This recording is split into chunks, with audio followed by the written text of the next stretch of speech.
نحمده ونصلي ونسلم على رسوله الكريم اما بعد فاعوذ بالله من الشيطان الرجيم وبشر الذين آمنوا وعملوا الصالحات ان لهم جنات تجري من تحتها الانهار كلما رزقوا منها من ثمرة رزقا قالوا هذا الذي رزقنا من قبل وأتوا به متشابها ولهم فيها أزواج مطهرة وهم فيها خالدون وبشر الذين نبی رحمت صلی اللہ علیہ وسلم کو مخاطب کر کے اللہ نے ارشاد فرمایا اور تو بشارت دے ان لوگوں کو آمنو جو ایمان لے آئے وعمل الصالحات اور پھر نیک اعمال بھی کیے۔ کس چیز کی بشارت دے دے؟ ان لہم بے شک ان کے لیے جنات باغات ہیں تجری چلتی ہے من تحتہا جن کے نیچے سے الانہار نہریں کلما جب کبھی رزقو وہ رزق دیے جائیں گے منہا اس سے من ثمرۃ الرزقن پھلوں سے بطور رزق تو قالو اہل جنت کہیں گے ھذا الذی یہ تو وہی ہے رزقنا جو ہم رزق دیے گئے من قبل اس سے پہلے واتو اور دیے گئے بھی اس کے ساتھ متشابہن ان جیسے پھل ولہم اور ان کے لیے جنت میں ازواج بیویاں ہوں گی مطہرۃ پاک پاکیزہ وہم اس حال میں کہ وہ اہل جنت فیہا اس جنت کے اندر خالدون ہمیشہ رہنے والے۔ کل کے درس میں ہم نے اہل کفر کے متعلقہ پڑھا، کفار کے متعلقہ پڑھا کہ جو اللہ کے کلام کے متعلقہ مختلف شکوک و شبہات رکھتے تھے، شک شبہ رکھتے تھے کہ یہ محمد کریم صلی اللہ علیہ وسلم اپنی طرف سے قرآن گڑھ لیتے ہیں، آیتیں بنا لیتے ہیں اور پھر ان کو اپنے اللہ کی طرف نسبت کر دیتے ہیں۔ ان کا تفصیل سے اللہ نے تذکرہ فرمایا کہ یہ جہنمی ہے، جس جہنم کا ایندھن اور بالن جو ہے یہ لوگ اور پتھر ہے۔ اعدت للکافرین، در حقیقت تو یہ کافروں کے لیے اور مشرکین کے لیے تیار کی گئی ہے جہنم۔ یہ ایک فطرتی سی بات ہے، جب کہیں جہنم کا تذکرہ ہوتا ہے تو اللہ اہل ایمان کے لیے فوراً جنت کے تذکرے بھی فرما دیتے ہیں۔ جہنم کا تذکرہ پہلے اس لیے فرمایا اگر پہلے انسان پریشان ہو، کوئی غمی آ جائے اور غمی کے بعد جب کوئی خوشی محسوس ہوتی ہے، اس خوشی کی ایک نرالی سی لذت محسوس ہوتی ہے۔ اگر غمی کے بعد کوئی خوشی محسوس نہ ہو، اس خوشی سے پہلے غمی نہ ہو، اس خوشی کی وہ لذت نہیں ہوتی جو غمی پریشانی کے بعد اللہ خوشی نصیب فرما دے، جو اس کی لذت اور مٹھاس ہوتی ہے۔ اس لیے جب کافروں کا تذکرہ کیا گیا، جہنمیوں کا تذکرہ کیا گیا، جہنم کا تذکرہ کیا گیا، اللہ رب العزت نے تسلی کے لیے اور دلجوئی کے لیے جو ہے اللہ نے اہل ایمان کے لیے فوراً جنت کا تذکرہ بھی فرمایا۔ فرمایا وبشر الذین آمنوا، اے محمد کریم صلی اللہ علیہ وسلم اہل ایمان کو آپ بشارت دے دیں، خوشخبری دے دیں، جو ایمان لے آئے، اللہ پہ صحیح عقیدہ رکھتے ہیں، اللہ کی توحید کا اقرار کیا، نبی رحمت صلی اللہ علیہ وسلم کی رسالت اور نبوت کا اقرار کیا، آخرت پہ ایمان رکھتے ہیں، الجنت حق والنار حق والقدر حق، یہ تقدیر پر حق ہے، جنت پر حق ہے، اور جہنم کے ہونے میں بھی کوئی شک شبہ نہیں ہے۔ ان ساری چیزوں پہ جو لوگ ایمان رکھتے ہیں، ایمان کے ساتھ ساتھ وہ کیا کرتے ہیں؟ وعمل الصالحات، نیک عمل بھی کرتے ہیں۔ نمازیں پڑھنا نیکی ہے، روزے رکھنا نیکی ہے، قیام اللیل کرنا نیکی ہے، اللہ کے رستے میں خرچ کرنا یہ بھی نیکی ہے، اور صاحب نصاب جو ہے، صاحب ثروت جو ہے، ان لوگوں پہ حج اگر صاحب استطاعت ہے تو اللہ نے اس پہ حج فرض کیا ہے، حج کرنا بھی نیکی ہے، عمرہ کرنا نیکی ہے، تعلیم اور تعلم کا بندوبست کرنا بذات خود ایک بہت بڑی نیکی ہے۔ خیرکم من تعلم القرآن وعلمہ، تم میں سے سب سے بہترین اللہ کی زمین پہ، اللہ کی زمین کی اس پشت پر کیا ہے، سب سے بہترین لوگ تو وہ ہیں جو قرآن پڑھتے اور پڑھاتے ہیں۔ صرف قرآن پڑھنا جو ہے یہ بذات خود بہت بڑی نیکی ہے۔ حدیث کا درس دینا، حدیث سننا سنانا جو ہے، تعلیم اور تعلم اس کے فہم کا انتظام اور انصرام کرنا جو ہے، یہ بھی بذات خود بہت بڑی نیکی ہے۔ نبی رحمت صلی اللہ علیہ وسلم نے کیا ارشاد فرمایا، نظر اللہ امرأ سمع مقالتی فحفظها ووعاها واداها كما سمعها ورب حامل فقہ الی من هو افقہ منه۔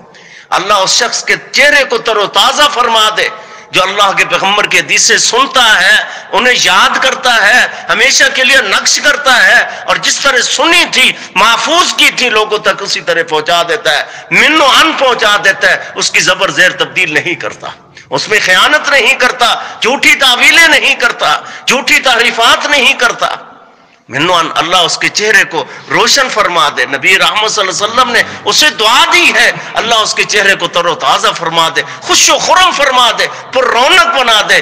جو میری حدیثیں سنتا ہے، یاد کرتا ہے، آپ کا یہاں بیٹھنا جو ہے یہ کوئی فضول نہیں ہے، یہ بہت بڑی نیکی ہے۔ اور انہی اہل ایمان کے بارے میں اللہ فرما رہے ہیں وَبَشِّرِ الَّذِينَ آمَنُوا وَعَمِلُوا الصَّالِحَاتِ، ان اہل ایمان کو آپ خوشخبری دے دیں جو ایمان بھی لائے ہیں اور ساتھ ساتھ نیک صالح عمل بھی کرتے ہیں۔ صرف لا الہ الا اللہ پڑھ لینا جو ہے اتنی بات کافی نہیں ہے، بلکہ خالصا من قلبہ ہی اس کے تقاضے بھی پورے کرنے پڑیں گے۔ جب آپ تقاضے پورے کریں گے، نماز پڑھیں گے، روزے رکھیں گے، باقی نیک صالح اعمال کریں گے۔ عبداللہ ابن عباس رضی اللہ تعالی عنہما جو ہے ان اعمال صالحہ سے کیا مراد لیتے ہیں؟ چار بڑی چیزیں ہیں، آپ پڑھنے میں بڑے چند سینکڑوں کی بات ہے، لیکن اللہ کے ہاں بہت بڑی نیکی، اللہ کے ہاں بہت بڑی نیکی ہے۔ چار چیزیں ہیں، سبحان اللہ والحمدللہ لا الہ الا اللہ اللہ اکبر، یہ چار چھوٹے سے کلمے ہیں، لیکن رات کی تاریکی میں صحیح بخاری کی حدیث ہے، نبی رحمت صلی اللہ علیہ وسلم نے کیا فرمایا، من تعار باللیل، جو رات کے وقت سویا ہوا اچانک اٹھ گیا، نیند نہیں آ رہی، بے خوابی ہے، نیند نہیں آ رہی، سکون نہیں ہے، تو نبی رحمت صلی اللہ علیہ وسلم نے کیا فرمایا، اٹھ کر وضو کرے، 2 رکعتیں پڑھے، اس کے بعد یہ 6 کلمے پڑھے، سبحان اللہ والحمدللہ لا الہ الا اللہ اللہ اکبر لا حول ولا قوة الا باللہ لا الہ الا اللہ وحدہ لا شریک لہ لہ الملک ولہ الحمد وہو علی کل شیء قدیر۔ یہ 6 کلمے جو شخص پڑھے گا، اس کے بعد جو بھی اللہ کے سامنے دعا کرے گا اللہ اس کی دعا کو رد بھی نہیں کریں گے، اور جتنی نماز پڑھے گا اللہ اس کی نماز کو رد بھی نہیں کریں گے۔ کتنا مشکل کام ہے، یہ اعمال صالحہ ہے۔ کسی شخص کا اللہ کے گھر کے اندر آنا، ایک نماز سے دوسری نماز کا انتظار کرنا جو ہے یہ بذات خود بہت بڑی نیکی ہے۔ اس کی قدر و قیمت پوچھنی ہے سلف صالحین میں محدثین سے پوچھے۔ آئیے، ایک بہت بڑے محدث جب دنیا سے رخصت ہونے کا وقت آیا، مسند احمد کے اندر ایک لمبی حدیث ہے، جب دنیا سے رخصت ہونے کا وقت آیا، بیمار ہیں، گھر والے پریشان آن، تو کہا مجھے اللہ کے گھر میں لے جاؤ، مسجد کے اندر مجھے لے جاؤ۔ عبد الرحمن السلمی رحمہ اللہ وہ مسجد کے اندر لے آئے، کہا کیوں آپ مسجد کے اندر جا رہے ہیں؟ گھر کے اندر آسائشیں ہیں، سہولیات ہیں، خدام خادمین موجود ہیں، اہل و عیال موجود ہیں، رشتہ دار موجود ہیں، عزیز و اقارب سارے موجود ہیں، ہر قسم کی سہولت موجود ہے، آپ اللہ کے گھر میں کیوں جاتے ہیں؟ تکلیف کی حالت کے اندر اللہ کے گھر میں نہ جائیں۔ کہا نہیں، میرا دل کرتا ہے کہ میں نے اللہ کے پیغمبر کی حدیث پڑھی ہے، جب انسان اللہ کے گھر میں ایک نماز سے دوسری نماز کا انتظار کرتا ہے، کأنہ فی الصلاۃ، اس انتظار کا اجر و ثواب اسے اتنا ہی ملتا ہے جس طرح ایک نمازی نماز کی حالت کے اندر کھڑا ہو تو اسے اجر و ثواب ملتا ہے۔ تو میرا دل کرتا ہے میں اللہ کے گھر میں بیٹھ کے بس نماز کا انتظار کروں، اسی حالت کے اندر میری روح قفس انصری سے پرواز کر جائے، اور قیامت کے دن جو ہے میں منتظر الصلاۃ میں سے اٹھایا جاؤں، ان نماز کے انتظار کرنے والوں میں سے اٹھایا جاؤں، تاکہ مجھے آخری دم پہ بھی، آخری سانس میں بھی اجر اتنا ملنا چاہیے جتنا کہ ایک نمازی نماز پڑھتے ہوئے اجر لیتا ہے۔ یہ اعمال صالح ہے. میں اور آپ بھی ان کی ہرس کیا کریں، ان کی تمنا کیا کریں، آرزو کیا کریں، خواہش رکھا کریں. اللہ ہمیں بھی ایسی موت نصیب فرمائے، سر سجدے کے اندر ہو، اسی حال میں روح قفس سے انصری سے پرواز کر جائے. قیام اللیل کی حالت کے اندر ہو، روح قفس سے انصری سے پرواز کر جائے. اللہ رکوع کی حالت کے اندر موت نصیب فرما دے. قرآن پڑھتے پڑھاتے اللہ موت نصیب فرما دے. یہ آپ خواہشیں کیا کریں، اپنے اللہ سے اگریمنٹ کیا کریں، معاہدے کیا کریں. اللہ رب العزت نے کیا کہا؟ وَبَشِّرِ الَّذِينَ آمَنُوا وَعَمِلُوا الصَّالِحَاتِ. ان لوگوں کے لیے بڑی بشارتیں ہیں، خوشخبریاں ہیں، جو ایمان بھی لاتے ہیں اور نیک عمل بھی کرتے ہیں. میرے اللہ کیا خوشخبری ہے، کیا انعامات ہیں اگر کوئی شخص جو ہے ایمان لے آتا ہے، لا الہ الا اللہ پڑھ لیتا ہے، پھر نماز روزے کا پابند ہو جاتا ہے. فرمایا ان لہم جنات تجری من تحتہا الانہار. ان کے لیے اللہ نے بڑے بڑے باغات رکھے ہیں. ان باغوں کے اندر ایک درخت کی مثال اللہ کے پیغمبر نے بیان فرمائی. صحیح مسلم کے اندر آتی ہے، مسند شامیین کے اندر آتی ہے، اور بہت ساری کتابوں کے اندر حدیثیں یہ آتی ہے. اور اس جنت کے متعلقہ ائمہ محدثین نے، یہ اتنا اہم چیپٹر تھا، یہ اتنی بڑی نعمت ہے اللہ رب العزت کی جنت جو ہے، اس پر ائمہ محدثین نے مستقل کتابیں لکھ دی. یہ جنت کیسی ہے، کتنی لمبی چوڑی ہے، اس کے اندر کیا کچھ ہے، اس کی دیواریں کس کے ساتھ بنی ہوئی ہیں، اس پہ گارا کس چیز کا لگا ہوا ہے، سونے اور چاندی کی اینٹیں لگی ہوئی ہیں، گارا کستوری کا لگا ہوا ہے. آپ سوچیں نا وہ کتنی عمدہ جنت ہوگی، جس کے بارے میں نبی رحمت صلی اللہ علیہ وسلم ہر وقت دعا کرتے اللہم انی اسألک الجنہ واعوذ بک من النار. جامع ترمذی کی صحیح روایت ہے، نبی رحمت صلی اللہ علیہ وسلم فرمایا جو شخص 3 دفعہ اپنے اللہ سے جنت کا سوال کرتا ہے، کہتا ہے اللہم انی اسألک الجنہ، اللہم انی اسألک الجنہ، اللہم انی اسألک الجنہ، تو چوتھی مرتبہ جو ہے اللہ کی مخلوق جنت کہتی ہے میرے اللہ جب بار بار تجھ سے میرا سوال کر رہا ہے تو اسے جنت کے اندر داخلہ نصیب فرما دے. جب چوتھی مرتبہ کہتا ہے میرا اللہ اسے جنت کا داخلہ نصیب فرما دیتے ہیں. امام ابو نعیم اصفہانی رحمہ اللہ نے اس پہ ایک مستقل کتاب لکھی صفت الجنہ. امام ضیاء الدین مقدسی نے مستقل کتاب لکھی صفت الجنہ. اور اس طرح بہت سارے ائمہ حدیث محدثین نے، حتیٰ کہ امام ابن ابی دنیا نے بھی اس پہ مستقل کتاب لکھی صفت الجنہ.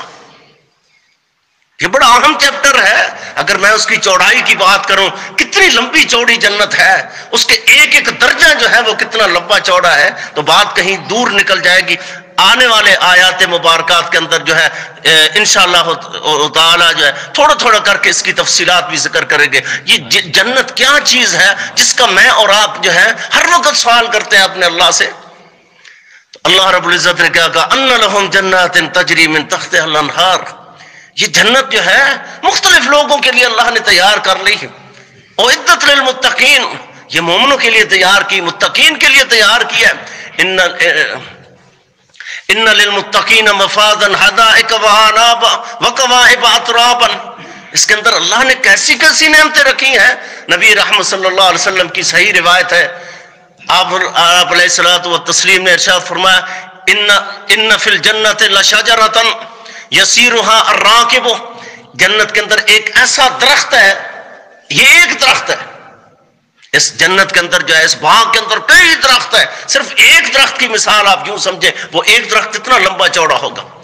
نبی رحمت صلی اللہ علیہ وسلم فرمایا اس ایک درخت کے اردا گرد جو ہے سائے کے اندر جو ہے ایک تیز ترین گھوڑا جو ہے 100 سال، ایک پوری صدی جو ہے گھوڑا تیز ترین دوڑتا رہے، اس درخت کا احاطہ نہیں کر سکتا، اس کے سایہ جو ہے وہ مکمل اس کا احاطہ نہیں ہو سکتا. ایک درخت کے آپ سوچیں جس کے اندر اللہ نے کئی باغات کئی جنتیں ہیں، کئی باغات ہیں، کئی درخت ہیں. وَأَمَّا مَنْ خَافَ مَقَامَ رَبِّهِ وَنَهَى النَّفْسَ عَنِ الْهَوَىٰ فَإِنَّ الْجَنَّةَ هِيَ الْمَأْوَىٰ. فرمایا جو وَأَمَّا مَنْ خَافَ مَقَامَ رَبِّهِ، جس نے اپنے رب کے مقام اور مرتبے کو پہچان لیا اور اپنے نفس کو خواہشات سے محفوظ کر لیا، آپ سمجھیں اس کا ٹھکانہ سیدھا جنت ہے. سبحان اللہ. آئیے اس جنت کو طلب کیا کریں. ان لہم جنات تجری من تحتہا الانہار. اس جنت میں بہت ساری نہریں چلتی ہیں. 2 نہریں ایسی ہیں جن کا اللہ نے دنیا میں بھی تذکرہ فرمایا. ایک یہ دریائے فرات ہے، دور سے جو ہے وہ یہ نیل. یہ 2 جنتیں، 2 نہریں جو ہیں، 2 دریا جو ہے یہ اللہ کی جنت سے چل رہے ہیں. جن کو زمین دیکھ رہی ہے، اہل زمین دیکھ رہے ہیں. کلما رزقوا منها من ثمرۃ الرزق، جب کبھی جنتوں کے اندر جو ہے ان لوگوں کو رزق دیے جائیں گے، پھل فروٹ پیش کیا جائے گا. اس کے دو معنی ہو سکتے ہیں. تو کیا کہیں گے؟ قالوا هذا الذي رزقنا من قبل.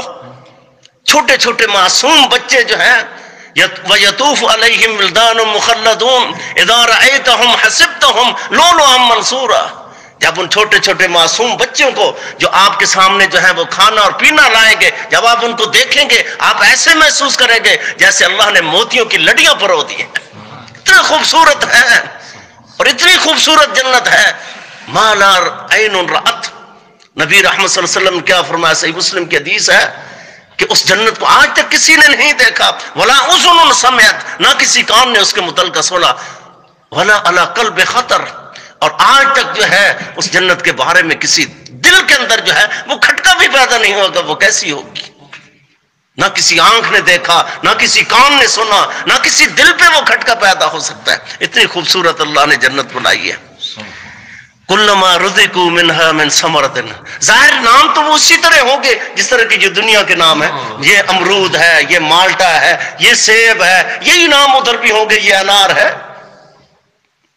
ظاہراً تو بندہ کہے گا، جب اس کے سامنے لائے جائیں گے پوچھیں گے یہ کیا چیز ہے، کہیں گے یہ سیب ہے، یہ مالٹا ہے، یہ امرود ہے، یہ فلانا پھل فلانا پھل.